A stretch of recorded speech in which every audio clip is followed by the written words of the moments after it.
Time. And now, it's time for Herman and Sharron.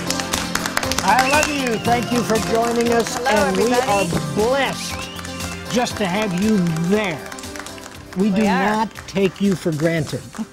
That's true. I don't take you for granted. And I don't, we don't take anybody for granted. That's right. It's nice to know that people love having you. And you know what? You have invited us into your home or wherever you're watching this. That's neat, isn't it? And you are going to be so happy you did today, because we have got a very interesting discussion that we're going to have with Nita and Bill Scoggan. They're going to be talking about something today that's going to be so interesting. Yes. Real-life solutions for memory loss and Alzheimer's This is amazing. victims. This book is absolutely And this is their own personal story that's amazing. And Nita used to work at the Pentagon in Washington, D.C. Pentagon. Yes. That's right. Let's meet them right here. All right. They're actually here physically.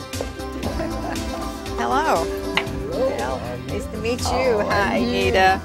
Hey, Good. nice to have us. Honored to have you. You may be seated. Thank you.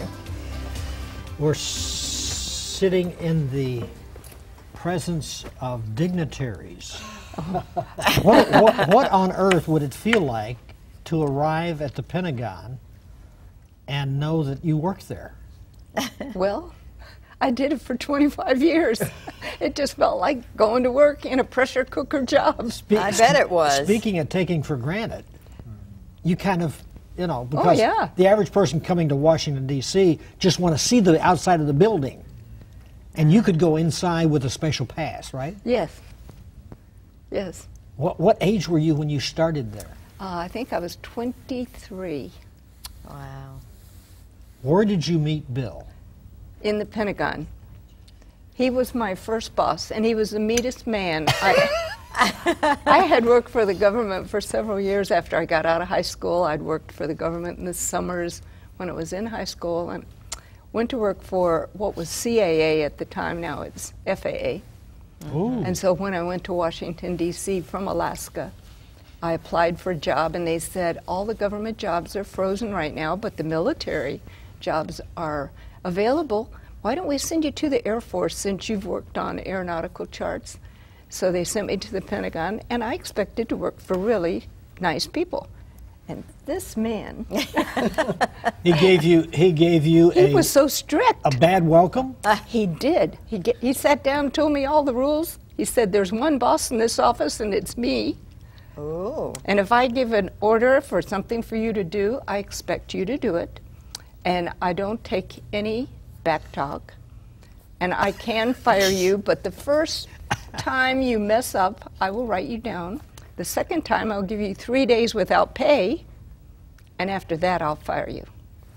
You know, I guess it's kind of the basis for that. The job that I had, I was under a lot of pressure.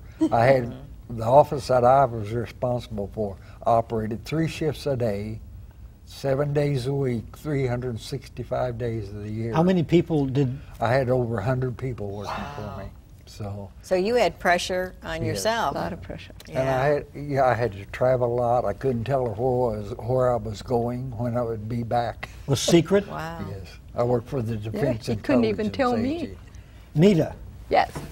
could you ever imagine you just heard that from your potential boss, that you would ever be married to that? No. It never occurred to me.